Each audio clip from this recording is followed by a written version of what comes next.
Alright guys, welcome back to the Taj Mahal.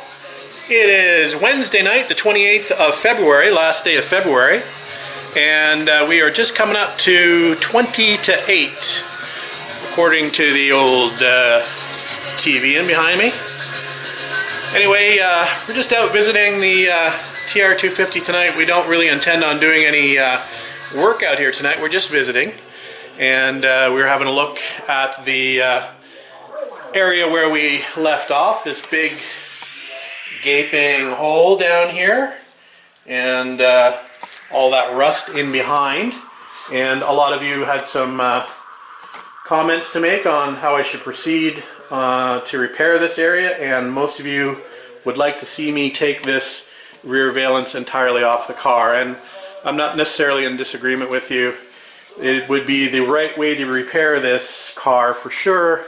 The only issue I have is that panel is not available from the regular suppliers. It is available to order, but what they do is they take the orders and they wait for enough orders to be placed before they actually manufacture the part. So it has a lead time of about 6 months on it from some of the vendors, and they don't have a guaranteed end day of delivery, so that's not an option that I want to go with. So if I do take this off, I'm going to have to be extremely careful because I'll have to be able to utilize it to put it back on. What's worrisome about this panel is, of course, all of this brazing in here. It's all been brazed on here. If I take it off, there's a ton of spot welds to be drilled out, but I'm just concerned about, having good metal to weld back to without having to, get into really serious deconstruction of the car. It's going to be serious enough getting the whole rear of the car taken off. But anyway, we might have a better look at this within the next week or two. We're going to mull it over a bit longer before we make the final decision on how to repair this area. We want to do it right, that's for sure. So, and we don't want to take any shortcuts. We haven't taken any shortcuts along the way, so we don't really want to start now. I have discussed it with Ellen on Messenger. We were talking about it a little bit last night, and we've got a sort of a bit of a plan of action as far as the repair is concerned. So I feel a little bit more comfortable talking over the process with Ellen and how I'd like to do it, and I think I'll invite him up to the garage one weekend and we'll attack that. Take some video, obviously. Maybe we'll even do a YouTube live. Somebody's requested that before. Maybe we'll do a YouTube live session if we can figure out how to set that up. Anyway, we're gonna have a little bit of a garage chat tonight. I don't necessarily like being in front of the camera like I am now, but sometimes I'll do it if need be. So I'm going to turn you off, I'm going to set you up, and we'll have a little bit of a chat. Be right back. Alright guys, I'm going to try to keep this short and not ramble on too much, but I just wanted to have a little bit of discussion about my YouTube channel. I've recently reached a milestone within the last day. I've had my YouTube channel since October of 2010. I've just got getting pretty close to having 600 videos on my channel. I've got about 2,200 subscribers, which is absolutely amazing. And I've just surpassed, within the last day, I've surpassed 1 million views on my videos. So I've been watching the counter for the last week or so. I think I started watching at about 950,000 and finally turned over 1 million videos, I think, yesterday. So I just wanted to say a big thank you to, of course, all my viewers, all my subscribers.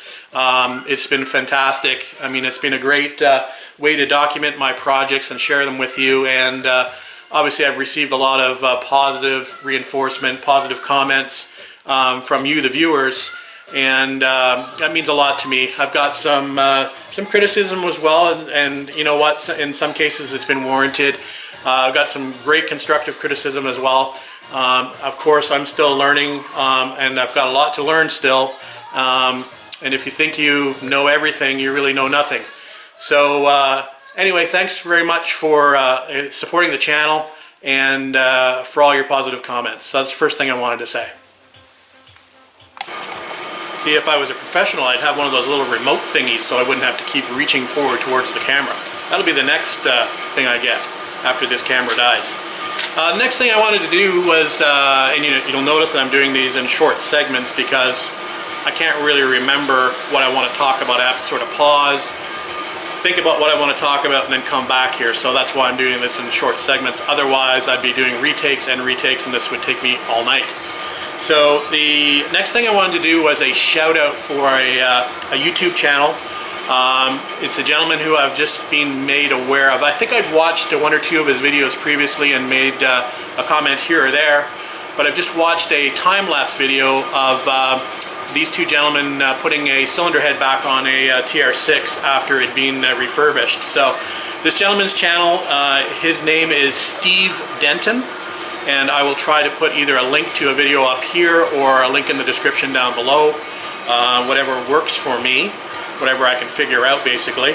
So Steve Denton, it's D-E-N-T-O-N is his last name. First name is Steve, S-T-E-V-E.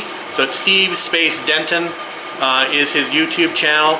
He's got lots of interesting stuff on there. I've watched a few of his videos, and it looks like he works on a lot of other people's cars. I think he's got a TR6 himself, but I've seen him working on his buddy Phil's TR6 is the one that I was just recently watching, the time-lapse cylinder head installation or refitting video. So great little video there. But he's got some other TR6 videos, some driving videos, some repair videos, some GT6 videos, Spitfire videos, Dolomite videos, that kind of stuff. He's got some Goodwood videos on there as well, and just some general, automotive stuff on there. So it's an interesting channel to have a look at. So go and check out Steve Denton, and I think you'll see what you like. Make sure you subscribe to him as well. All right, on to the next thing. All right, the next little video I wanted to do was to talk about the TR250 project, and basically how I wanted to progress with this restoration. A couple of the guys had mentioned that it was a little easier to follow when I was doing the T- series of videos, because they could see, a progression of, where I was going and where I was heading, and I would sort of give you an idea of, what I was going to be working on next and that kind of thing. So I think a few of the guys are kind of missing that sort of structure. So I thought what I would do is I would take some time today and just write down on paper the way I see things in my head. And I'm sure I've missed a whole bunch of things. I've got, looking at the sheets over here up on the wall, I've got 25 points written down. So I think what I'll do is I will go through the 25 points I have there, basically steps in my mind that I think how this thing needs to progress. Again, I may have left a few things out, and I'm sure you'll catch a few things here and there, but this is just really a basic, it's a big overview of this project. I have no idea as far as how long this is going to take. I'm not going to put a timeline to it anymore. Some guys think I was crazy for doing the T- thing, but to be honest with you, it was a fun challenge to try to make British Car Day last year. Unfortunately, it didn't work out.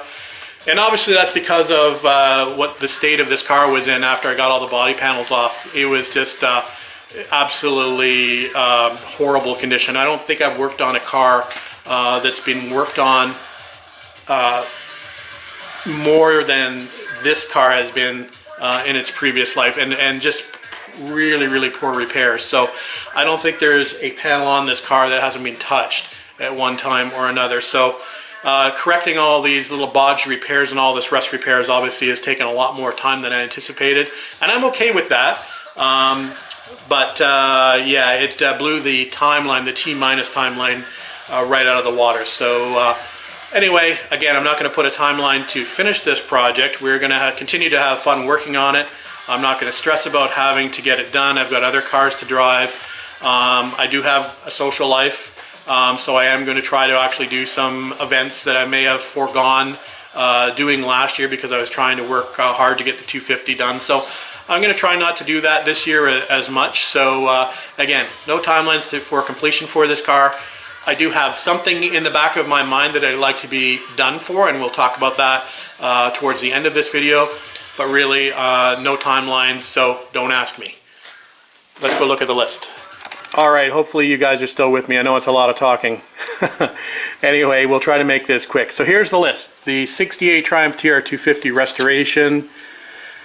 And there are 25 points that I mentioned. The first one is, so here is basically how I see this going for the rest of the way as far as the restoration is concerned.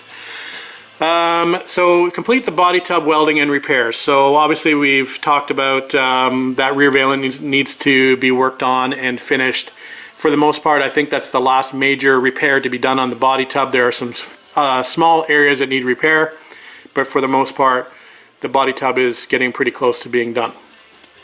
The body panels, some of them need some work, some of them need some welding, some of them definitely need some cleaning. On the backside, for example, all that rubberized undercoating has to come off.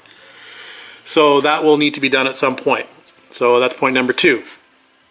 After we get the welding completed and the cleanup of the body panels, we're going to do a final fit check. We've already done some fit checks, but we're going to do a final fit check by bolting every panel back onto the car before we take them off again. We want to check the panel gaps and the fit, etc.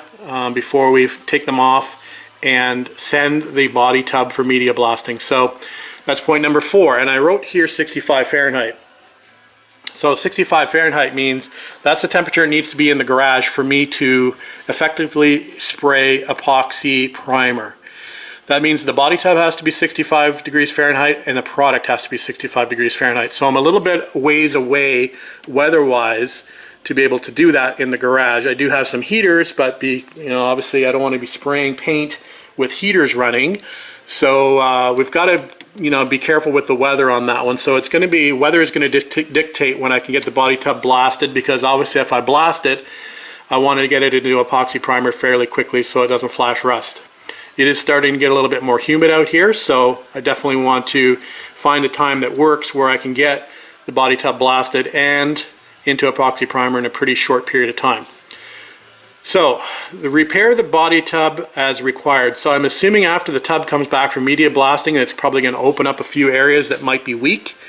So I may have a few small holes to repair. So we will see what it looks like once it comes back from media blasting and repair as required. After those repairs are done, as mentioned, we're going to do the epoxy of the body tub and epoxy of the panels. Now, I'm kind of an old school body guy. I generally like to, or I've always done in the past, I like to add my Bondo or body fillers directly to metal. In this case, I'm going to go new school approach. I'm going to actually do my body work over top of the epoxy primer. It scares me a little bit, but that's the new way to do things. So we are going to do this body in epoxy and the panels in epoxy and do our body work over top of the epoxy. Okay. So we are going to, as I mentioned, so we've got an epoxy here, then we're going to start body working the tub. We're going to body work the panels at the same time because we want to obviously make sure that the panels fit to the body tub well. After that, we're going to get things into high build primer, and we're going to obviously sand that down to get it ready for paint. Point number 9, I've got body tub painting and finishing the bottom of the car. So the bottom of the car is probably going to be finished with a truck bed liner type material, or like a Raptor liner. The body tub obviously is going to be painted body color inside and out in the passenger compartment, and of course the engine bay, trunk, all the sail panels, that for example is going to be body color. So the body tub painting will happen. After that, I want to move on to my frame painting. The frame is actually has been stripped and painted once already, and it's actually in very good condition. The only problem is the frame now needs to be repainted because it's pretty dusty and there's got a lot of overspray on it and stuff like that. So I'm either going to clean this up by hand and resand it down, or we're going to maybe take that to the media blasters and give that a quick light media blasting just to give it a bit of an etch for my frame paint to adhere to. So frame painting is point number 10. After that, I'd really like to, while the body tub is painted and on one side of the garage, I want to start rebuilding after I've got the frame painted, I want to start rebuilding the frame, chassis, etc., and get into a rolling chassis. I then want to start working on my engine build. We've got the engine back here ready to go from the machine shop. We've got my crank there. We've got all our parts assembled for that. I've just been resisting the urge to just move ahead and work on the engine. It's not good to let a newly assembled engine sit around if you don't plan on using it, so I'm sort of holding off to be at the right time for me to actually rebuild that and get that into the chassis. So I've got the engine build happening as point number 12, the engine and trans installation is point number 13. That'll go into that freshly prepared rolling chassis. We'll then do as point number 14, we'll do all the brake, fuel lines, and exhaust on the bare chassis, or not the bare chassis, but the rolling chassis. Then we will drop the tub on the completed chassis. So everything that needs to go on the tub prior to the, everything that needs to go on the chassis prior to the tub going on will be done by this point. It's a lot easier to do something like the exhaust, for example, before you drop the tub on. So we're going to make sure that we capture all those items before we put the tub on. Point number 16, so once the tub is on the completed chassis, we'll probably start doing some wiring, and we'll probably run the wiring harness up the front of the car into the rear of the car. Then we'll start on doing things like installing the dash, the interior, the fuel tank, and the windscreen, okay? And a lot of the other interior components like the heater, for example, which needs to obviously go behind the dash. That'll be happening at that point as well. Then we'll start moving up to the engine bay and doing the hydraulics and the cooling, that kind of thing. We'll get the engine bay into shape. Then we will do, I've got body work here, but the body work on the panels will have been done back here. What I meant by that was finish the body panels, so finish paint the panels. So I could paint the panels here, way back here when I'm doing the body tub, but there's going to be a period of time where I'm not going to be working on the, I basically want to just put the panels away and then bring them out, paint them when I'm ready for them. So I don't want to have a freshly painted panel sitting around in the garage or in the house or wherever where it can be, dropped and dinged or scratched or whatever. I don't want to have to repaint something. So that's why I've decided to do the finish the paint panels towards the end after I get, basically the whole body tub, engine done, chassis done, all the interior done. Then we'll start working on doing the painting those panels. It also means I'll be able to roll the body tub out of the garage, so I'll have an empty garage to be able to paint these panels. So that's kind of a big thing as well. Panel installation, obviously once they're painted, we're going to install the panels on the car and get them fitting, hopefully like we go back, hopefully fitting like they were fitting here. If we were happy with them here, they should fit as well as they did back at point number 20. Then we need to do things like the exterior lighting, put the headlight buckets in, the tail lights, etc., the marker lights, all that's got to be done. I have a Surrey top for this car. That has to be fitted at some point. We are going to have to wet sand this and polish this car at some point. That'll be towards the end once all the panels are on. We are going to have to tune the Weber carbs, I'm sure, and do any troubleshooting. That's obviously a big part towards the end of the restoration. And then point number 25 is we're finally going to want to be able to drive it and enjoy it. So there's a big list of 25 items that need to be done to get us to the end point of driving. So there's the list. Hopefully that gives you some direction. Oh, I feel like I need a breather and a drink after going through that list. Seems like it's going to be a fairly long process, and it is. But like I said, we're enjoying it, so no big deal. We'll just take our time and check things off the list, and eventually it'll be done. So I mentioned that I wasn't going to give this a timeline, but here's what I would like to aim towards, let's say. End of September of this year, there is an event called the Six Pack Trials. And that six-pack trials takes place from September 27th to the 30th. It's in Fontana Dam, North Carolina. And it's the 50th anniversary of the TR250. They're considering this year the 50th anniversary of the TR250. So I would really like to be able to take the TR250 to North Carolina for this show at the end of September, which is pretty much getting close to the end of the driving season for us. So that's the goal that I'm aiming for. Again, I'm not putting any T-minus timeline on this. If it gets done, it gets done. I'd like to have it done for that. Actually, I'd really like to have it done for British Car Day, which is a few weeks before that. That's what I was aiming for last year when I started the T-minus. So who knows when it'll get done, but it would be nice to be able to get it done for British Car Day. And at the latest, it would be nice to have it done for Fontana Dam, North Carolina 6-pack trials. So that's a lot of stuff to get done in a short period of time. Alright, so having chatted a little bit about timelines, if you remember, I do have some other cars that I do want to drive once the driving season gets here. The driving season here is quite short, as you know, and I want to take advantage of the season. So the weather's been improving here. Actually, today was the warmest day, the warmest February 28th it's ever been, I guess, since they started recording temperatures. Here in Toronto. It was 14 degrees Celsius, which is about, I don't know, 60 Fahrenheit, something like that. So, which is absolutely amazing for the end of February. Normally it's quite cold and very snowy. We haven't got a stitch of snow on the ground, and as I mentioned, it was extremely warm today. So spring is definitely in our thoughts. It's in the air, let's say, around the corner, as they say. So we've been thinking about getting our cars out of storage, and I've sort of been thinking about what I want to do as far as what I want to get out of storage. So I've decided, I think, that I want to get the Alfa Romeo out of storage. If you recall, towards the end of last year, we did a little bit of work on the Alfa Romeo to get it running, changed some fuel lines and some fuel filters, and did all the regular maintenance on it. But there's a few things that needed to be done.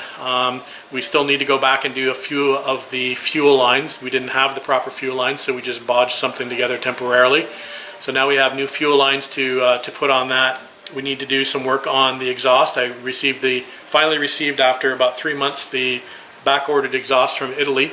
So I've got the new center and rear section of the exhaust to install on the Alfa Romeo, as well as we needed to repair one of the turn signal actuator on the steering column is broken off completely, so that needs to be repaired. So I'm not looking forward to that job. It's a fairly expensive part too. So I think it's a 3 switch on the Alfa Romeo. So that'll be a bit of a job, I'm sure, to do. So the Alfa Romeo, I think, is going to get pulled out of storage first in the spring, followed shortly by the 1960 TR3A will be the next thing to come out. Now the TR3A, I still have a list on the wall over there of about 3 projects that I wanted to do on the TR3A, including a repaint of the bonnet on the TR3A that I never got around to doing last year. Some of the paint is lifting on the edge where I put in the, what do you call them, the hood pins. When I screwed in the plate for the hood pins, it actually pulled the paint up. It sort of bent the metal and pulled the paint. So I've got a bit of a paint bubble there that I need to attend to. So I'd like to get that done this year. Like I said, I put it off last year and hasn't gone away over the winter time. So it's something I want to attend to hopefully early in the spring or not too late in the spring. So the TR3A, the 60 TR3A will be the next thing out of storage. If you recall, the TR6 was the last thing I drove last year. That was coming back from the trials in Hershey, Pennsylvania, so we put quite a few miles on that towards the end of last year. Again, that one will probably just need some regular spring maintenance type stuff like oil changes, etc. And just general checks to get it on the road after storage for the winter. So that's the plans as far as the vehicles that are coming out of storage. So you have that to look forward to as well. And who knows? Maybe a surprise or two. Alright, that's it for tonight, guys. Hopefully I haven't bored you to tears with this garage chat tonight. Like I said, I'm not real comfortable being in front of the camera, so it's a little different for me. But anyway, you get an idea about where we're going with this project behind me, and what I've got going on as far as the upcoming spring time here in Toronto. So anyway, hopefully you continue to enjoy my videos that I post, and keep on commenting, and thanks very much. Talk to you later.